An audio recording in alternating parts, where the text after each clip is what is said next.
Hi friends, welcome to another episode of The Everyday Grind, where we have short conversations on solving common challenges that we face every day, share our experiences, learn from each other, and stay aware of events going on around us. I'm your host, William Obiano. And at the end of the episode, if you would like to share your thoughts on the topic, please feel free to drop a chat on Twitter and Instagram at William Obiano. So let's get right into it.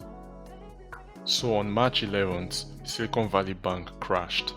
Now, Silicon Valley Bank has been popular among tech companies because they issue loans to startups so they can grow their business. Now, this crash has become the second largest bank failure in US history, and it has made depositors panic and begin to withdraw their money because they were worried that the bank has some financial instability. Now, this has actually made the bank's shares to fall more than 60%. For a big bank, this is not so great because Silicon Valley had almost half of all of the US venture-backed companies as their customers. This is great for business for them because interest rates were low at that time.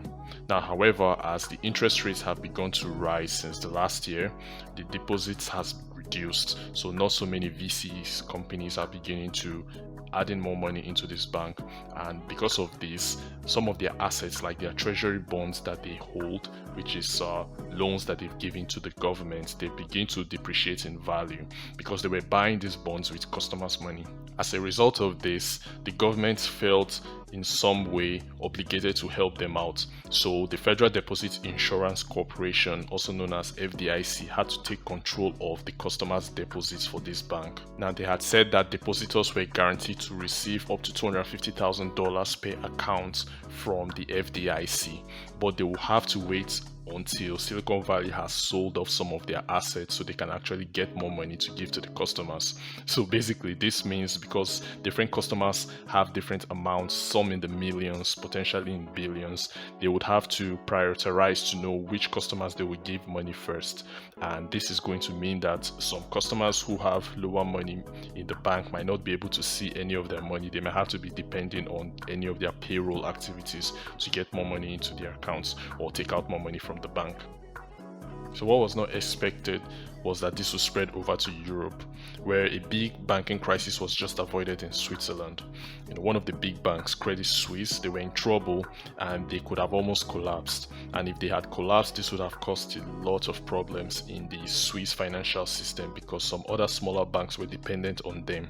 So what ended up happening was that the Swiss government had to intervene and have conversations with another bank, which is the Union Bank of Switzerland, where they were convincing them for them to buy Credit Suisse, and they did so, which saved Credit Suisse from collapsing. Now, this wasn't a cheap purchase because the government actually had to back UBS, the Union Bank of Switzerland, with some extra money for them to be able to do this because they all had a vested interest in making sure that Credit Suisse didn't fall, and as a result they had to buy Credit Suisse at a very cheap price, more than it was worth, because the internal management they didn't manage Credit Suisse very well, and the Swiss government had to do this. They had to act fast because they were trying to prevent a banking crisis from getting as much worse than it already was. The only question that's not very clear is if people would actually get to trust these banks again, seeing that they actually have asset mismanagement going on internally.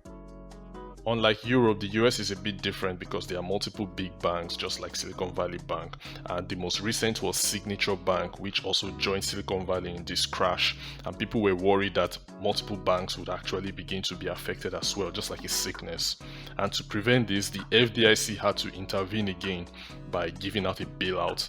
Although they say it's not a bailout, but it is a bailout where they use tax payers' money to save a company or a bank that is in trouble. Now, because the government is saying that it's not a bailout, because what they are really going to do is they will take the trust funds that the bank puts money into and use it to pay the clients back. So the clients will get the money back, but the banks will not get money back.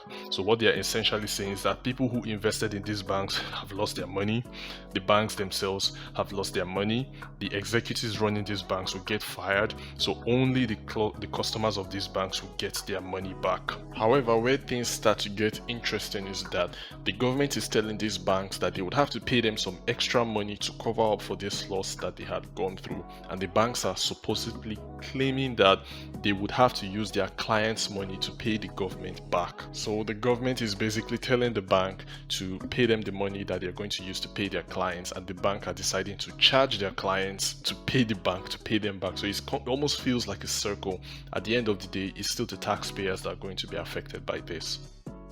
And not surprisingly, the Federal Reserve just raised interest rates again by another 0.25%. They've been trying to slow down the economy and inflation by raising interest rates since the beginning of this year. But this banking chaos has actually done some of the work for them because, well, people are actually scared of going to go borrow money from banks because the interest rates are extremely high. It's almost at 6% now. Although it seems like it might hurt the economy because people wouldn't be borrowing money from the bank to buy things. So basically, local trade and international trade will slow down. Money is not moving across anymore, but in the long term it's going to give enough time for things to calm down, and then interest rate can reduce so people can actually begin to have purchasing power once more. So for now they're keeping interest rates as it is, but they are currently discussing to see if they will be changing their mind in the near future to see if something can happen. Maybe they can change a couple of policies that will be able to make things improve in the economy. So let's see what their next move would be in the coming weeks and how it's actually going to affect us financially.